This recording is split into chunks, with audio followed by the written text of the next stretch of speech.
कुटुंब वृद्धिं धन्य धान्य वृद्धिं स्त्रियस्य च मुख्या सुखमुत्तमं च श्रुत्वा शुभं काव्यमिदं महार्थं प्राप्तोन्नति सर्वां भुवि चार्थ सिद्धिं। प्रभु अपने पुत्रों से मिलके प्रसन्न हो जाएंगे।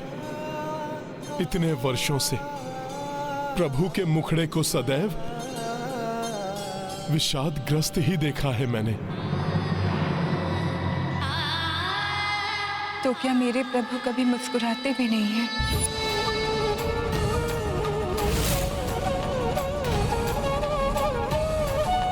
माता, क्या मेरे रघुनंदन के श्रीमुख पर हास परिहास के कोई चिन्ह नहीं दिखाई देते? कैसे हैं मेरे रघुराई? बताओ ना हनुमान, कभी वो अपनी सीते को स्मरण करते हैं? माता, प्रभु देह हैं तो आप उनके प्राण हैं। आपकी स्मृतियां ही प्रभु के जीवन का आधार है। यंत्रवत सी हो गई है प्रभु की दिनचर्या, जिसमें कोई उल्लास नहीं, कोई प्राण नहीं। रात्रि में कुश आसन पर शयन, वर्षों पूर्व आपके छोड़े हुए पुष्प आज भी सूंघकर आपके स्पर्श का आभास करते हैं प्रभु। आपके लगाए हुए पान के बीड़े आज भी अपने हृदय से लगाकर कक्ष के एक कोने में बैठे रहते हैं। प्रभु का जीवन जल बिन मीन सा हो गया है।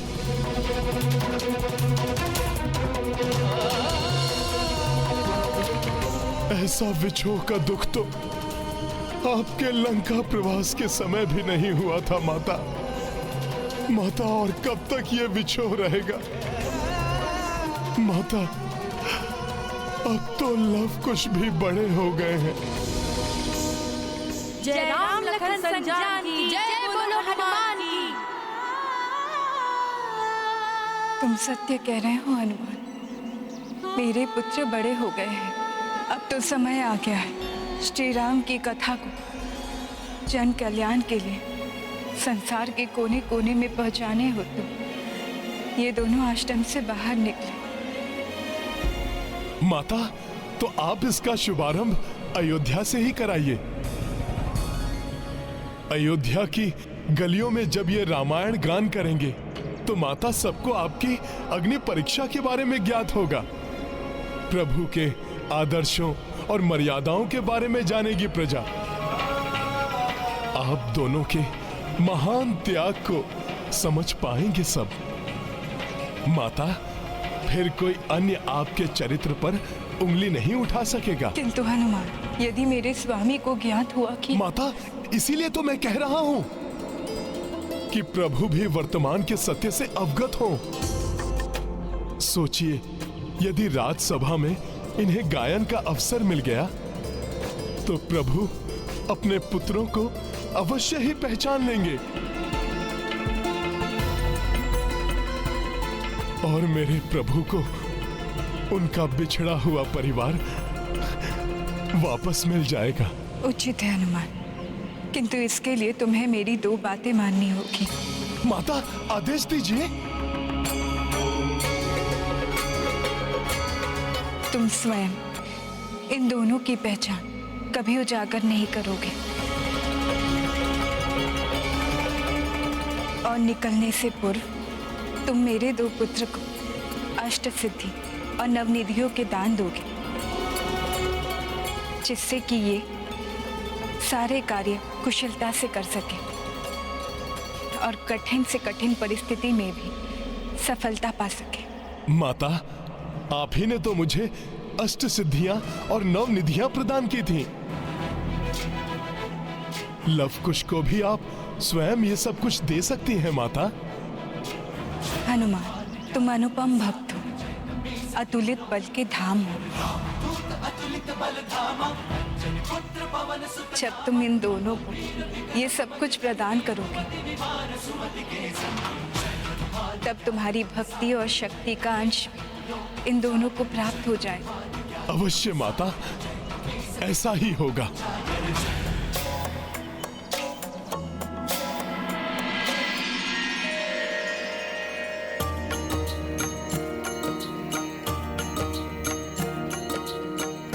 कपिदेवों का ध्यान जो धारे, इंद्र सहित सब देव पधारे।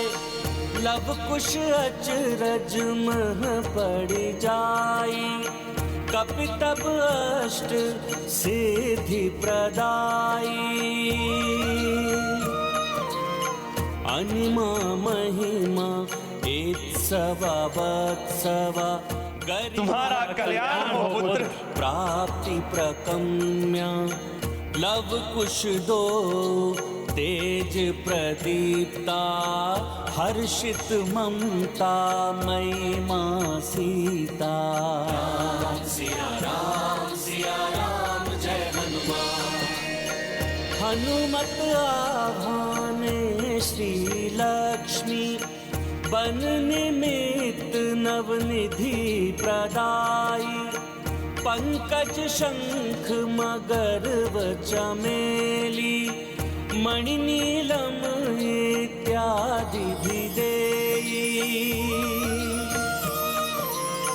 चक्षु खोलि देखी हनुमाना, देवता सबहु अंतर ध्याना।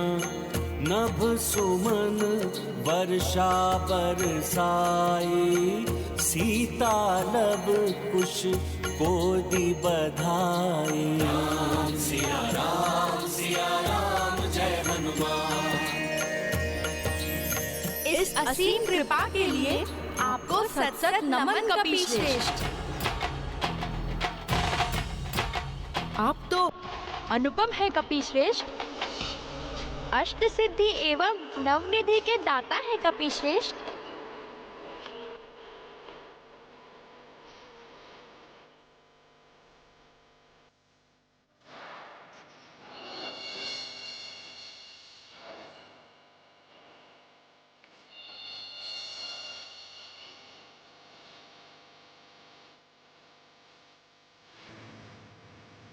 लवकुश, यदि मन में कोई जिज्ञासा बनी रहे तो मन व्याकुल हो उठता है।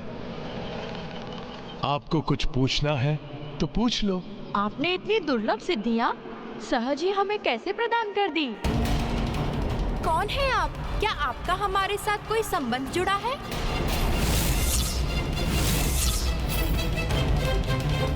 मैं कौन हूं और क्या संबंध है हमारा, उचित समय आने पर सब ज्ञात हो जाएगा तुम दोनों को। तब तक के लिए इतना ही जान लो कि धर्म पथ के अनुयायी तुम दोनों बालकों को ऐसी सिद्धियों का ज्ञान होना अति आवश्यक है। और जितना मैं अपने प्रभु से प्रेम करता हूं, उतना ही धर्म पथ के अनुयायियों से प्रेम करता हूं। माता, बालकों को संपूर्ण रामायण कंठस्थ हो गई है, अतः अब राम कथा का प्रचार प्रसार आरंभ करने की आप आज्ञा दीजिए इन दोनों को। माता, इसका शुभारंभ आप अयोध्या से ही कराइए। अयोध्या? प्रभु श्री राम की नगरी?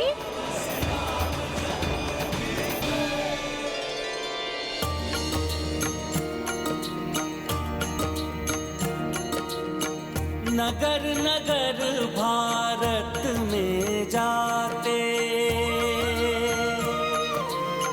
लव कुश राम की कथा सुनाते। वीणा नन्हे हाथ में धारे, वाल्मीकि संग अवध पधारे। सिया राम जय हनुमान। सिया राम जय हनुमान। अयोध्या नगरी का मुख्य द्वार।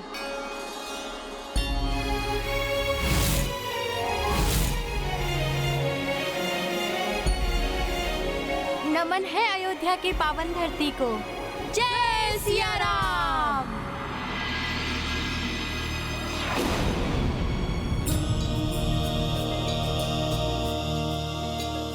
प्रभु, प्रभु क्या हुआ? अकस्मात ही आप व्याकुल क्यों हो उठे? हनुमान, कदाचित किसी ने मेरा नाम पुकारा है। नन्हे बालकों सा स्वर था।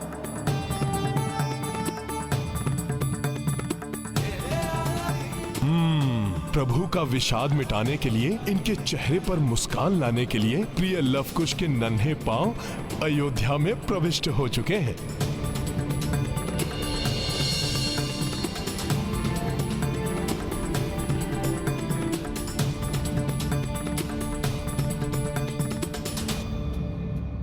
तुम स्वयं इन दोनों की पहचान कभी उजागर नहीं करोगे। माता ने वचन लिया है मुझसे, यदि ये मुझे अयोध्या में देखेंगे तो पहचान जाएंगे कि मैं कौन हूँ। नहीं नहीं, मैं माता को दिया हुआ वचन भंग नहीं होने दूंगा। इस संकट में संकट मोचन हनुमत राम से आ मिले। सीता को खोजे आशा के मुरझाए सुमन खिले। लंका पहुँचे अवध बिहारी, दुष्ट दशानन को संहारी। अग्नि परीक्षा तब दी माई, अवध नरेश बने रघुराई। सियावर रामचंद्र की जय। लक्ष्मण, इन मुनि कुमारों के मधुर गायन ने हृदय को एक अप्रतिम सा सुख प्रदान किया है। इन्हें बुलाओ और विनती करो कि ये मेरे लिए पुनः ये गायन प्रस्तुत करें। अवश्य भैया। अच्छा है, इतने वर्षों में प्रथम बार भैया ने कोई इच्छा तो प्रकट की।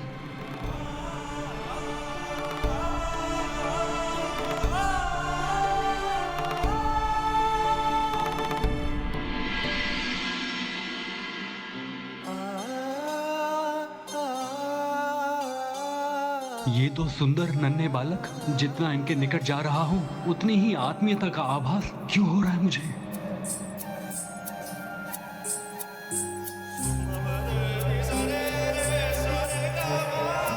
लक्ष्मण भैया, अर्थात प्रभु का बुलावा दोनों बालकों के लिए। अब तो प्रभु का अपने पुत्रों से मिलन निश्चित है। प्रणाम। मैं लक्ष्मण हूं, श्री राम भैया का अनुज। उन्होंने आपसे अनुरोध किया है कि क्या आप राजभवन में आकर राम कथा का गायन पुनः प्रस्तुत कर सकेंगे? हाँ हाँ, हम अवश्य आएंगे। जिस भवन को देखकर तुम दोनों अचंभित हो रहे हो ना, अब शीघ्र ही तुम भी यहीं पलोगे बढ़ोगे।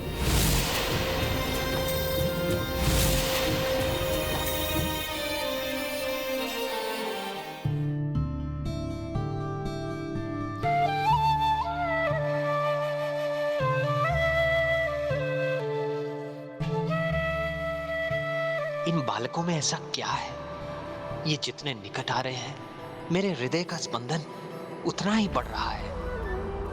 लव, मेरा हृदय तो तीव्रता से स्पंदित हो रहा है। मेरा भी। जिनकी रामायण हमने कंठस्थ की है, आज उन्हीं के सामने उन्हीं को सुनाना है। ना जाने क्या होगा, कैसे होंगे वो श्री राम।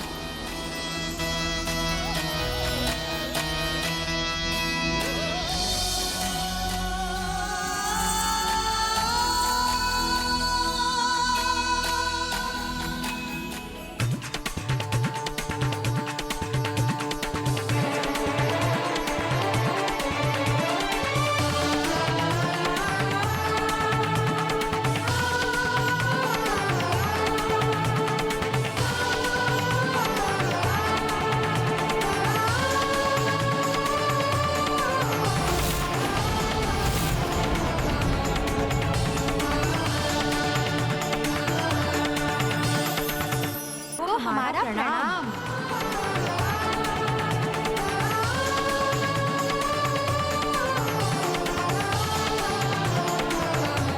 मेरा हृदय इनकी ओर क्यों खींचा चला जा रहा है? ये कौन सा आकर्षण है जो मुझे इनकी ओर खींच रहा है? अब तो शीघ्र ही प्रभु पहचान लेंगे अपने पुत्रों को। कौन है ये नन्हे बालक? जैसे मुझसे कोई संबंध हो इनका। मेरे हृदय का स्पंदन जैसे इनके हृदय के स्पंदन से जुड़ रहा है। ऐसी अनुभूति तो प्रथम बार हुई है, जैसे मेरे रोम रोम में बसे हो श्री राम।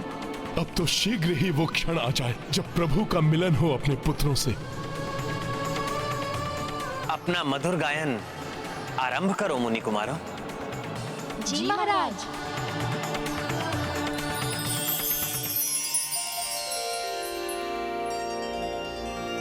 प्रथम गुरुवर वंदना, स्मरण करो श्री गणेश। नमन है माता शारदा, ब्रह्मा विष्णु महेश। ये रामायण है रामचंद्र गुण धाम की। ये रामायण है रामचंद्र गुण धाम की। सब सुधि जन करिए कथा श्रवण श्री राम की। सब सुधि जन करिए कथा श्रवण श्री राम की।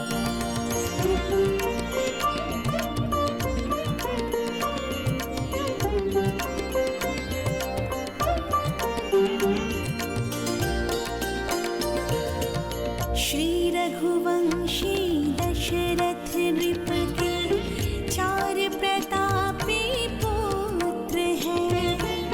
सबसे बड़े श्री रामचंद्र हैं, जिनके नाम सहस्त्र हैं। ज्ञान वशिष्ठ से लेकर आए, और ताड़का पे जय पाए। हो शिव धनुष को सहज उठाई, सीता पत्नी रूप में पाई।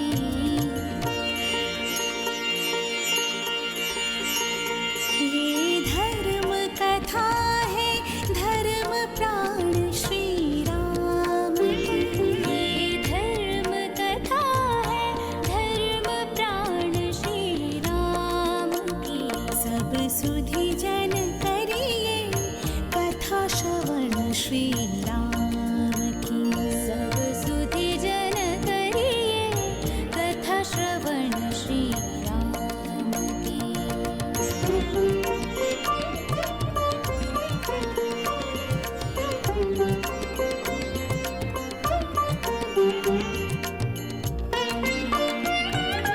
तात वचन की लाज निभाने 14 बरस वनवास लिया।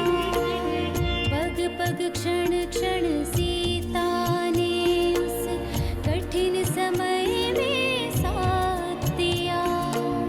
राम पाठ सुरपनखा पढ़ाई, जिसका रावण था एक भाई। लेने को प्रतिशोध वो आया, माँ सीता को छल से चुराया।